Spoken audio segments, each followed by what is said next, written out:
So I was playing around with my guitar while sitting on the couch, like I usually do when I'm getting ready to brainstorm on my next song. As I was doing my warm-ups that I usually do on the guitar, I sort of stumbled upon a very, very simple but catchy guitar riff. I eventually made it into a full song, which has now become probably one of my biggest, if not my biggest, released yet. And it has made me realize how simple and how easy it can be for a song to just spark. It inspired me to do this video to show you just how my process was producing and writing this song. So let's get into it. For this song, I used 4 instruments. I use the Novation Mininova synth, my precision bass, Epiphone Casino, and my MIDI keyboard. And my mic was a baby blue bottle. Sometimes as artists and producers, especially starting off, we feel that we are limited by our equipment or the fact that we don't have access to a state-of-the-art studio like a lot of the big artists do. And I just wanted to let you know that that is not necessarily the case. You can go out there and get a MIDI keyboard for $50. You can get a okay microphone for $50 and a decent guitar for $150, and you're halfway there to creating what could be potentially a really, really good quality song that you can then get mixed and mastered and post on all these streaming platforms. But anyways, you don't need any fancy equipment to get started with your vision. Let's get right into the track. As I mentioned, it all started with a very, very simple guitar riff that I will play for you right now and then show you how I built every single aspect of this song around that very simple riff. It goes like this.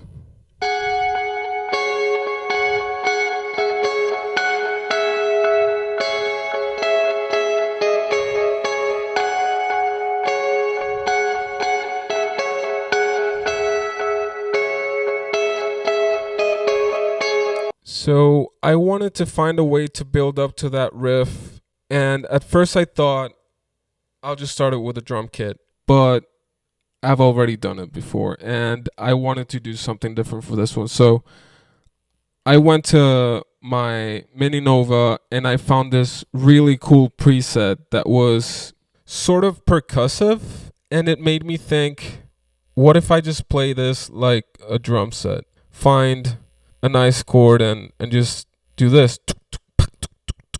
So that's pretty much what I did here. In the background you can hear the bass creating that tension as well. Drums come in. We also get that synth solo coming in tandem with the guitar riff.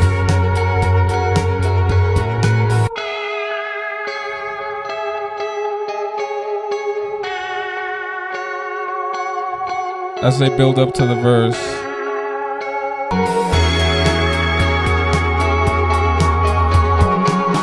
That arpeggio was genius right here.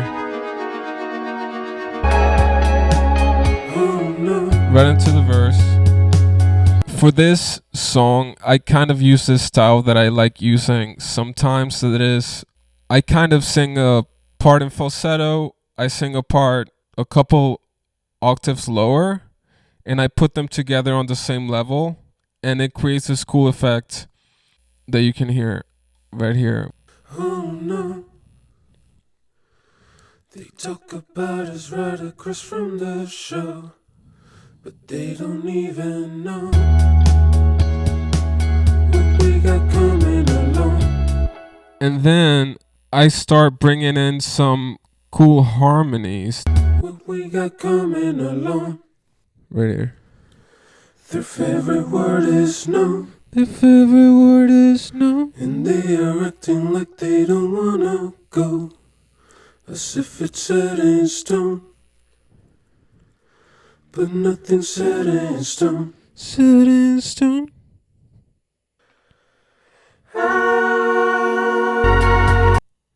In pretty much all my songs, you'll notice that I am huge on harmonies. If you really pay attention, you'll realize that throughout the whole song, I love a good harmony. I love building up a big choir, and sometimes the best harmonies and back vocals are the ones that you don't really notice right away. It all just sort of makes sense to you in your head, but you're not actively listening to everything that's going on behind a vocal. And I think sometimes those are the best vocals, because you listen to that song twice, 3 times, 4 times, 10 times, 20 times, 50 times, and every time you're gonna find something new that you didn't notice before. And that rings true for vocals, that rings true for production of a song. If you pay so much attention to detail, it's gonna take brand new ears 50, 100 times to realize every detail that's happening, that is going on a song.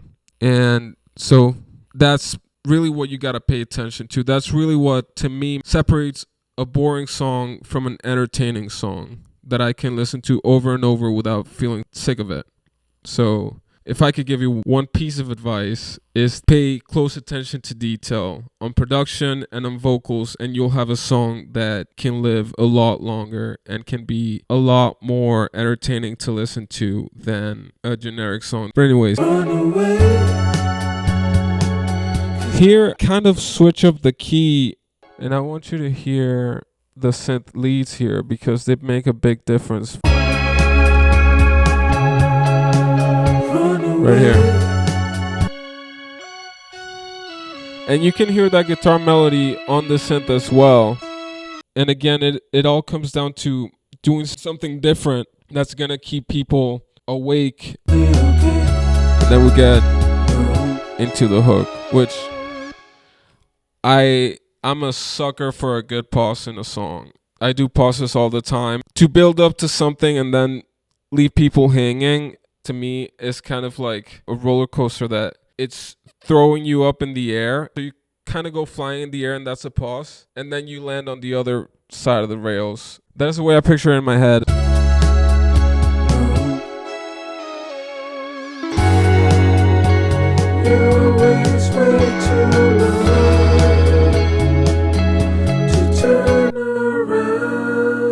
I want you to hear those back vocals.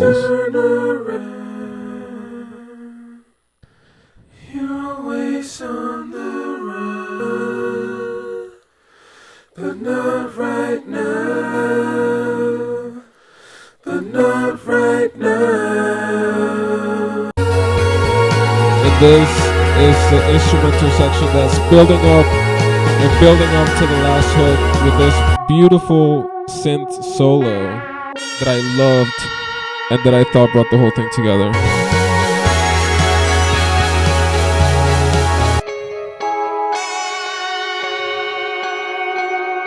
And then again, a good pause.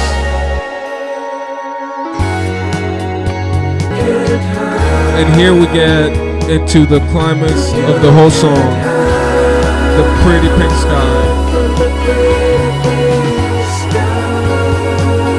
And I just want to show you right here how the rhythm synths are keeping us in pace with the arpeggiator still. As we sang the climax of a song.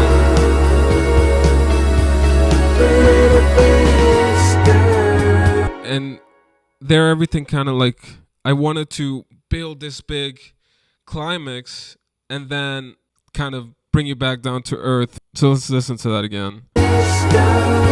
And a lot of it comes with the vocals, because it's this big harmony and back vocals, and then we kind of just bring it down to the pretty pink sky. The pretty pink sky. It goes from this big choir to just one voice. The pretty pink sky.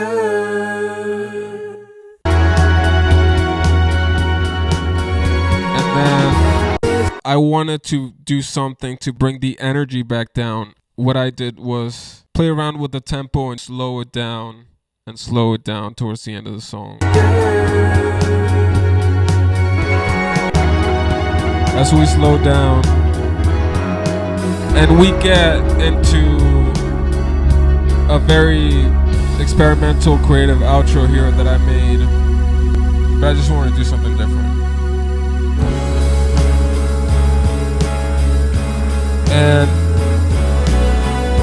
this is the last song on the track list of my album. So I felt like this was a very, very appropriate send-off to somebody that just listened to the album the whole way through.